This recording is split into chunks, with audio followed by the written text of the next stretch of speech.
Well, I guess it really is hard to stop a train. It's July 19th, 2021, and we got a Trane rooftop unit manufactured 2020, so it's barely a year old. Come in here in the blower. Look what we got here.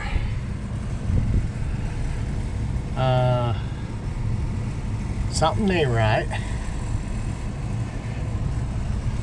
And down here, there's the key stock. Right about here is the set screw, so I'm not sure if the set screw had ever bitten onto the shaft. Just not sure. I'm gonna have to take this apart and figure this out.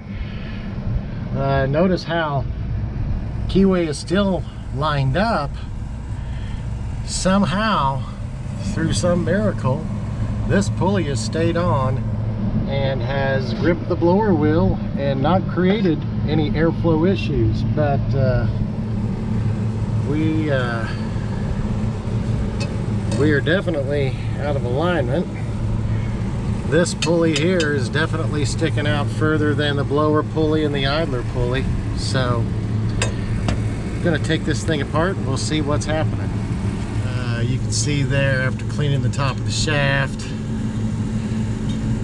that there's a couple of divots, maybe set screw marks that shouldn't be there, because obviously the set screw should be sitting on the key stock that's sitting in the cutout on the shaft. And if we look at the pulley, you can see, that's maybe some daylight will help. You can see that the pulley's messed up. Alright, well, I guess I got lucky enough. I was able to go ahead and sand and file down those ridges inside of here so it will actually fit on the shaft up there. And I did it using this half-round bastard file inside. And fortunately, I do have a spare set screw. And as you can see, the spare set screw has the knurls on the end to get a little bite, as to where this one does not have the knurls on the end. So anyhow, I'm going to get it put back together and we'll see how she flies.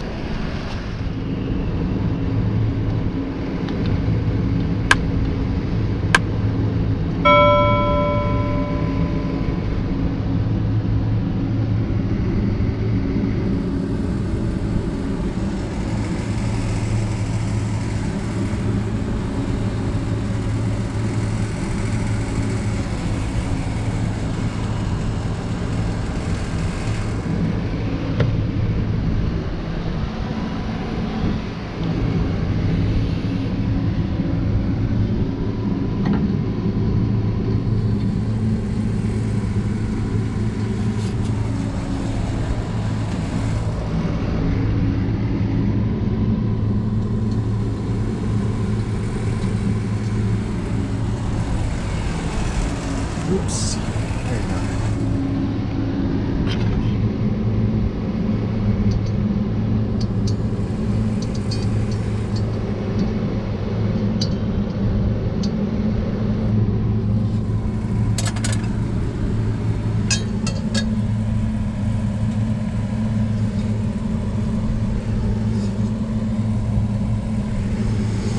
Pretty close.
one other thing that I forgot to mention, this pulley, I don't know if I would call it cast iron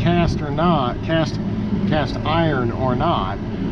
The hub is quite stout, but I was kind of concerned about getting a standard puller on this thing, so I went ahead and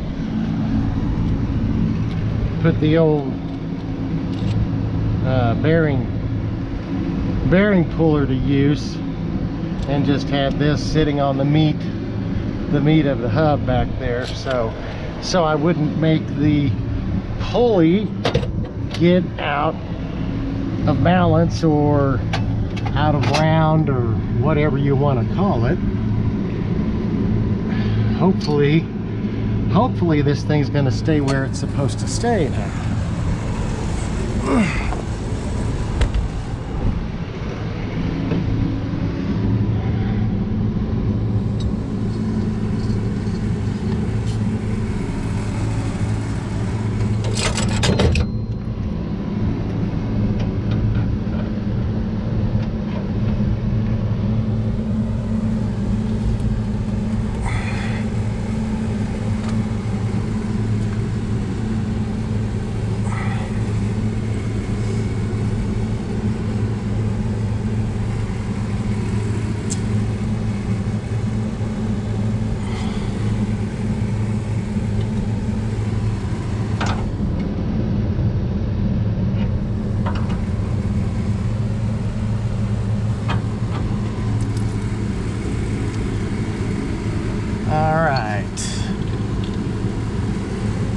I'll be right back. I'm gonna go get my belt tensioning tool just to double check. Okie doke. So with the belt tensioning tool, can't really get it on this way. Gonna have to do it on this right here. I'm looking for somewhere around 5 or 6 pounds of deflection. Got myself a little reference point there. Right around in here is in the middle of the belt, so that's where we want to measure, and you just push it on there until that goes to that mark right there. Let her go, and you can see I'm just right around 5. I'm gonna let that be, call that a good one. For those of you who haven't used a belt tensioning tool, you've got to measure the span in inches. This one's 21 inches, and you can set your deflection to this mark right here. This is 50 inches, 10 inches, 20 inches right there, and then you go off of the pulley ratio. This is basically a 2-to-1 pulley ratio and a BX belt. So according to the chart, BX belt on a 2-to-1 is about 6 pounds of force, and I'm right around 5. I'm gonna call that good.